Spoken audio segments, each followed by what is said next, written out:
salafi wahabi ini istilah, ya Allah, ini fitnah teman-teman sekalian. Ini fitnah. Dari mana istilah wahabi ini, dari mana istilah salafi ini? Ini fitnah.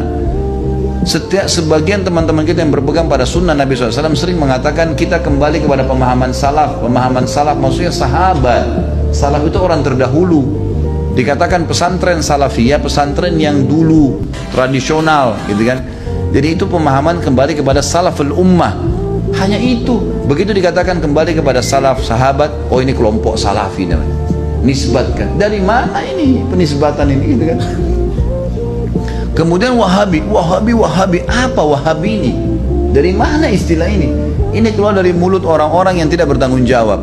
Kalau kita lihat cirinya orang wahabi, yang dianggap wahabi orangnya berjenggot, jalankan sunnah Nabi. Kalau sholat ke masjid, istrinya pakai tutup aurat. Ya, di rumahnya jauh dari perbuatan dosa. Ini kelompok nih. Diolok-olok, wahabila. Saya pernah dimasukkan dalam grup, gitu kan. Saya lihat semuanya disatuin, teman-teman dari semua ormas ada, termasuk nama saya masuk di situ. Banyak, mungkin ada 80 atau 100 orang ustadz, kiai dan seterusnya. Baru saya masuk di situ saya sudah baca. Wah, ini banyak ustadz-ustadz wahabi, dimain-mainin gitu, tulisannya pakai O. Wahabi lah ini. Oh, ini wahabi ini suka tolak salawat, suka tolak zikir, suka tolak doa. Saya berpikir kalau saya mau tanggapin, ini 80 orang, 100 orang di situ, kemudian akan habis waktu saya menyita di situ. Sudahlah, saya keluar, minta maaf, saya nggak ada urusannya di sini, saya keluar. Karena yang bilang orang-orang yang pernah belajar di Saudi, teman-teman, benci sama zikir itu siapa? Anda yang fitnah itu. Gimana caranya? Orang yang belajar di Madinah, di Masjid Nabawi, di Mekah, zikir kepada Allah. Bahkan mereka paling banyak zikirnya kepada Allah. Mereka paling banyak zikir, tapi zikirnya pakai adab, nggak teriak-teriak, gitu kan? Nggak karang-karang. Apa yang Nabi SAW ajarin itu yang disebutin. Adab sama Allah. Subhanallah, subhanallah. Dilakukan, bukan tidak dilakukan. Tapi tidak ada subhanallah, alhamdulillah. Dibaikkan main-main. Allah hu. Apa ini? Ini apa ini? Ini kalau zaman Umar sudah diketuk semua kepalanya nih. Ngarang-ngarang gitu kan. Oh, ini benci sama doa. Siapa yang bilang benci doa, teman-teman sekalian? Antum nggak dengar tuh bagaimana Syekh Sudes berdoa sampai hampir 1 jam kalau sholat kunut? Itu dikatakan tuh, itu pentolannya Wahabi katanya.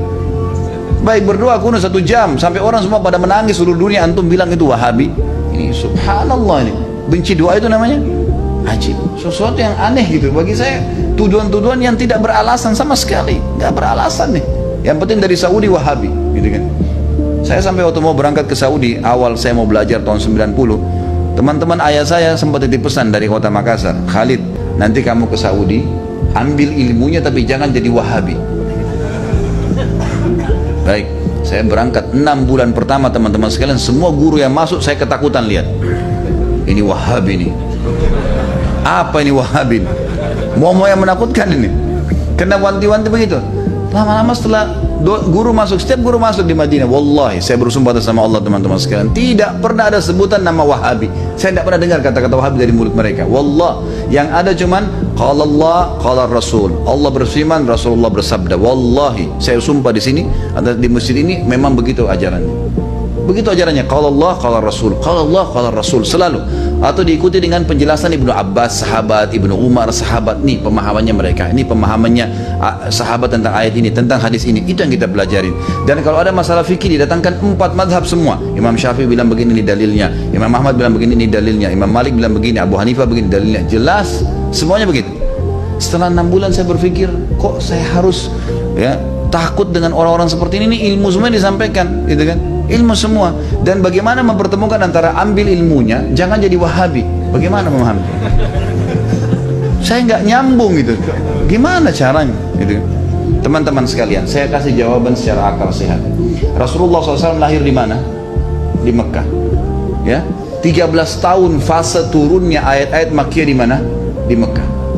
Baik, setelah itu Nabi SAW hijrah ke Madinah. Berapa tahun Nabi di Madinah? 10 tahun. Sampai meninggal kan? Kuburannya ada di sana. Demi Allah, Mekah sama Madinah markas Islam.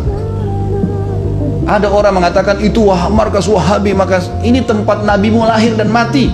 Kok gimana sih?